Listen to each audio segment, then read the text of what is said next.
کہ اللہ مسبب الاسباب ہے، وہ اسباب کا پابند نہیں ہے، وہ اسباب کا محتاج نہیں ہے، اسباب اس کے محتاج ہیں۔ اگر یہ یقین ہے تو اللہ پر ایمان ہے، یہ نہیں ہے تو تمہارا ایمان اسباب پر ہے، وسائل پر ہے، ذرائع پر ہے، مادیات پر ہے، اللہ پر نہیں۔ اس وقت کہاں راستہ تھا؟ کوئی راستہ تھا؟ سمندر ہے اور ادھر سے لشکر آ گیا ہے۔ کلا ان معی ربی سیہدین۔ اب دیکھیے ایمان کہہ دینا آسان ہے، ہوا معکم اینما کنتم، جہاں کہیں بھی تم ہوتے ہو اللہ تمہارے ساتھ ہوتا ہے، لیکن اس کا یقین قائم ہو جائے تو زمین و آسمان کا فرق واقع ہو جائے۔ یہی بات ہوئی حضور کے ساتھ۔ غار ہے، چھپے ہوئے ہیں محمد الرسول اللہ اور آپ کے وہ یار غار ابو بکر صدیق رضی اللہ تعالی عنہ۔ اقبال نے حضرت ابو بکر کی شان میں چند اشعار کہے صرف، لیکن واقعہ یہ ہے کہ بھاری بھاری نظموں پر اور قصیدوں پر بھاری ہے، طویل ترین نظمیں اور قصیدے ہوں ان پر بھاری ہے۔ ہمتیں ابو بکر کی ہمت جو ہے، کشت ملت را جو ابر، جیسے بارش سے کھیتی اپجتی ہے، ابو بکر کی ہمت اور عزیمت اس امت کو اسی طرح سینچنے والی ہے۔ ثانیے اسلام و غار و بدر و قبر، وہ دوسرے تھے اسلام میں، دوسرے پہلے کون تھے؟ انا اول المومنین، حضور فرماتے ہیں سب سے پہلا ایمان لانے والا میں، دوسرے ابو بکر۔ ویسے ہمارے ہاں یہ چلتا ہے اختلاف، حضرت علی پہلے ہیں کہ حضرت ابو بکر پہلے ہیں، لیکن اس میں بڑی خوبصورت تطبیق قائم کی ہے علماء نے اور بہت صحیح ہے۔ چار کے بارے میں فیصلہ ہی مت کرو کہ کون پہلے ہے، ان کی ایک عجیب تقسیم کر دی ہے۔ آزاد مردوں میں، بالغ مردوں میں سب سے پہلے ابو بکر، بچوں میں سب سے پہلے علی، خواتین میں سب سے پہلے خدیجہ، اور غلاموں میں سب سے پہلے زید ابن حارثہ۔ بڑی پیاری تقسیم ہے، یہ چاروں ہی پہلے ہیں، ہر ایک کے لیے اولیت ہے۔ اور واقعہ یہ ہے کہ اگر زمانی اعتبار سے تعین ہوگا تو پہلے خدیجۃ الکبریٰ آئیں گی رضی اللہ تعالی عنہ۔ کسی اور سے بات کرنے کی نوبت بعد میں آ سکتی ہے، پہلے تو اہلیہ محترمہ سے بات ہوئی، آتے ہی پہلی وحی ہوئی ہے، ابھی تبلیغ کا حکم نہیں تھا۔ کس کو بتایا واقعہ؟ ابھی اپنی نبوت کی تبلیغ کا تو حکم ہی نہیں آیا۔ واقعہ کس کا ہے؟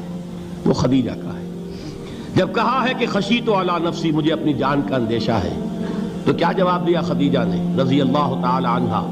وہ صدیقۃ الکبریٰ ہے۔ صدیقات جو ہے خواتین، ان میں چوٹی پر خدیجۃ الکبریٰ ہے رضی اللہ تعالی عنہا، اور صدیق جو مرد ہیں ان میں صدیق اکبر ہے ابو بکر صدیق رضی اللہ تعالی عنہ، لیکن صدیقات میں چوٹی پر۔ جب حضور نے فرمایا خشیت علی نفسی، کیا فرمایا؟ کیا عرض کیا؟ کیسے تسلی دی؟ نہیں نہیں، اللہ آپ کو ضائع نہیں کرے گا، آپ غریبوں کے ہمدرد ہیں، آپ مساکین کے تکالیف رفع کرنے والے ہیں، آپ بیواؤں کی سرپرستی کرتے ہیں، آپ مسافروں کی خدمت کرتے ہیں، اللہ آپ کو ضائع نہیں کرے گا۔ یہ یقین ہے اس خاتون کے اندر۔ خیر وہ ایک علیحدہ بات ہو جائے گی۔ میرے دل پر حضرت خدیجہ رضی اللہ تعالیٰ عنہ کی شخصیت کا بڑا گہرا نقش ہے، جو وہ کوئی اور ہی وقت اور موقع ہوا تو بیان ہوگا۔ بہرحال اقبال نے ایک مصرے میں جو چار اولیتیں جمع کر دی ہیں، ہمتیں کشت امت را چو ابر، ثانی اسلام و غار و بدر و قبر۔ اسلام میں حضور کے بعد پہلے کون؟ ابو بکر۔ غار میں حضور کے ساتھ کون؟ ابو بکر۔ بدر کی رات اللہ کا رسول سربسجود، وہ جھاڑ، وہ گھاس پھوس کی جو جھوپڑی بنائی گئی تھی، اور وہاں تلوار ننگی لے کر پہرا دینے والا کون؟ ابو بکر۔ اور اس حجرہ عائشہ میں محمد کے بعد سب سے پہلے دفن ہونے والا کون؟ ابو بکر رضی اللہ تعالی عنہ وصلی اللہ علیہ وسلم۔ وہ جو معاملہ میں سنا رہا تھا غار ثور کا، حضرت ابو بکر بھی حضور کے خیال سے لرز گئے ہیں. آپ کو یاد ہوگا کہ جا کر پہلے تمام جتنے سوراخ تھے انہیں بند کیا ہے. ایک سوراخ رہ گیا تھا جس کو بند کرنے کے لیے کوئی کپڑا نہیں تھا. وہاں اپنی ایڑی رکھی ہے. تب کہا ہے حضور سے تشریف لائیے, اور اپنے زانو پر حضور کو لٹایا ہے. اور وہاں کسی موذی جانور نے کاٹا ہے. حضور کی آنکھ لگ گئی تھی. اس وقت اس بل کے اندر جو بھی بچھو ہے کیا ہے واللہ عالم, اس نے کاٹا ہے. اس کی تکلیف کی وجہ سے ابو بکر کی آنکھوں سے آنسو ٹپک گئے. حضور کے چہرے مبارک پر پڑے ہیں تو حضور جاگے ہیں, معاملہ کیا ہے. ایڑی نہیں ہٹائی وہاں سے, مبادا وہ جانور وہاں سے نکل کر محمد الرسول اللہ کو کوئی گزن پہنچا دے.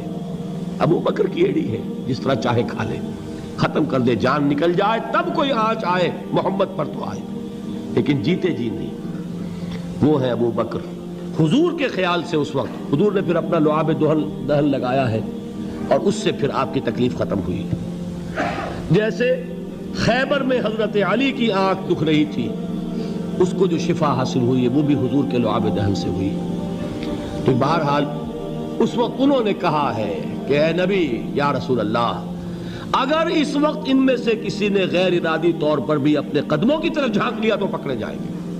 کیا جواب تھا اللہ کے رسول کا؟ لا تحزن ان اللہ معنا. اللہ ہمارے ساتھ ہے, کیوں گھبراتے ہو ابو بکر.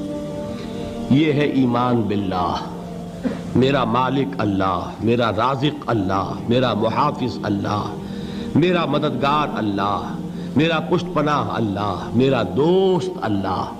یہ دوستی ہے اللہ کی جو لب لباب ہے, حاصل ہے ایمان کا. اسی کا نام ولایت ہے. اولیاء اللہ کے سروں پر سینگ نہیں ہوتے. جس کے دل میں ایمان راسخ ہو چکا ہو وہی اللہ کا ولی ہے. جسے اللہ پر یقین ہو چکا ہے وہی اللہ کا ولی ہے.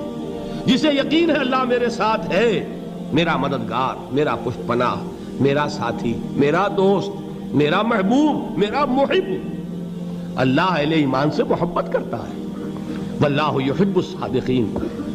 ان اللہ یحب الذین یقاتلون فی سبیلہ صفا کانہم بنیان مرصوص. اللہ محبت کرنے والا, اہل ایمان محبوب, اور اہل ایمان محبت کرنے والے اللہ محبوب. والذین آمنوا اشد حبا للہ. آپ تصور کیجئے جسے یہ رشتہ ایمان یا رشتہ ولایت حاصل ہو جائے, الا ان اولیاء اللہ لا خوف علیہم ولا هم یحزنون. آگاہ ہو جاؤ, اللہ کے دوستوں کے لیے نہ کوئی خوف ہے نہ کوئی حزن ہے. اور میں بیان کر چکا تھا, خوف اور حزن کے خاتمے ہی کا نام امن ہے. زوال خوف, زوال حزن. یہ خوف اور حزن کیوں آتے ہیں بار بار؟ اللہ تخافوا ولا تحزنوا, دونوں آ گئے. الا ان اولیاء اللہ لا خوف علیہم ولا هم یحزنون, پھر وہی دو. وہ کیوں ہے؟ خوف ہوتا ہے کسی مستقبل کی بات کا, یہ نہ ہو جائے, وہ نہ ہو جائے, یہ نقصان نہ پہنچ جائے, یہ تکلیف نہ ہو, یہ غضب نہ آ جائے. خوف ہے مستقبل سے. حزن ہے یہ کیوں ہوا, یہ نہیں ہونا چاہیے تھا, یہ میرا فلاں چیز میرے ہاتھ سے جاتی رہی ہے, فلاں موقع نکل گیا, اب بیٹھے ہوئے ہیں اندر ہی اندر کڑ رہے ہیں, صدمہ ہے اور رنج ہے. اور جو اللہ پر ایمان رکھتا ہے وہ جانتا ہے ما اصاب من مصیبت فی الارض ولا فی انفسکم الا فی کتاب من قبل ان نبرأها ان ذلک علی اللہ یسیر لکی لا تعصوا علی ما فاتکم ولا تفرحوا بما آتاکم واللہ لا يحب کل مختال فخور. اس زمین میں یا تمہاری جانوں میں کوئی تکلیف, کوئی مصیبت نہیں آ سکتی سوائے اس کے کہ جو اللہ نے لکھ دی ہو, اس سے پہلے کہ وہ ظاہر ہو. جس کو یہ حقیقت معلوم ہو گئی اس کو یہ طرز عمل اختیار کرنا چاہیے. جو چیز چھن جائے, جاتی رہے, چھوٹ جائے, اس پر افسوس نہ کرو. کس نے چھینی؟ دوست نے. دوست کے فیصلے پر شکایت. دوستی کو بٹا لگا رہے ہو, سرے تسلیم خم ہے جو مزاج یار میں آئے. اگر دوستی ہے تو پھر تو تمہیں گردن جھکانی چاہیے کہ ہر چہ ساقی ماریخت عین الطافست, جو بھی میرا ساقی میرے پیالے میں ڈال دے اس کا کرم ہے. جو اس کی طرف سے آئے اس پر کوئی رنج نہیں, کوئی صدمہ نہیں, کوئی غم نہیں, کوئی شکایت نہیں, کوئی شکوہ نہیں. اور جو ہوگا وہ اس کے اذن کے بغیر نہیں ہوگا, اور اس کا اذن ہوگا تو یقیناً میرے لیے خیر ہی خیر ہے, چاہے وہ ناگوار شے ہو, بظاہر مجھے اچھی نہ لگ رہی ہو، میری شارٹ سائٹڈنس میں مجھے وہ نظر آ رہی ہے کہ میرے لیے بری ہے، لیکن قرآن نے کہا ہے عسیٰ ان تکرہوا شیئا وہو خیر لکم وعسیٰ ان تحبوا شیئا وہو شر لکم واللہ یعلم وانتم لا تعلمون۔ ہو سکتا ہے تم کسی چیز کو ناپسند کرو درحال ہے کہ اسی میں تمہارا خیر ہو، اور ہو سکتا ہے تم کسی چیز کو پسند کرو درحال ہے کہ اس میں تمہارا شر ہو۔ اللہ جانتا ہے، تم نہیں جانتے۔ جب مجھے یہ بات معلوم ہو گئی، میں نے اپنا معاملہ اللہ کے حوالے کیا۔ سپردم بے تو مایا خیشرا تو دانی حساب کم و بیشرا، اے رب جو تو چاہتا ہے وہ ہو، تیرے علم میں جو شے میرے لیے خیر ہے وہ ہو جائے، میری کوئی پسند نہیں، میری کوئی چاہت نہیں، یہ ہے راضی برضائے رب۔ اکبر الہٰبادی نے اسے کہا ہے رضائے حق پہ راضی رہ، یہ حرف آرزو کیسا، خدا خالق، خدا مالک، خدا کا حکم تو کیسا۔ جب میں آ گیا بیچ میں، میری پسند، میری مرضی، میری خواہش، میری چاہت، یہی تو شرک ہے۔ ما شاء اللہ کان وما لم یشاء لم یکن، جو اللہ نے چاہا وہ ہوا، جو اس نے نہیں چاہا نہیں ہوا، اختیار اس کا ہے، میرا تو نہیں۔ رضائے حق پہ راضی رہے، یہ حرف آرزو کیسا، خدا خالق، خدا مالک، خدا کا حکم تو کیسا۔ اقبال نے اسے کہا ہے فارسی میں، اب آپ کہیں اس کا ترجمہ بھی کرو تو وہ مجھے ذرا اس وقت کچھ بہت ہی بدذوقی کسی بات نظر آئے گی۔ جائیے پوچھئے کسی سے جسے فارسی آتی ہو، برو کشید ز پیچا کے ہست و بود مرا، چے اقدہا کے مقام رضا کشود مرا۔ مجھے تو تمام پیچ و خم سے نکال دیا اس مقام رضا نے، میں راضی برضائے رب ہوں، جو فیصلہ اس کا میں اس پر راضی۔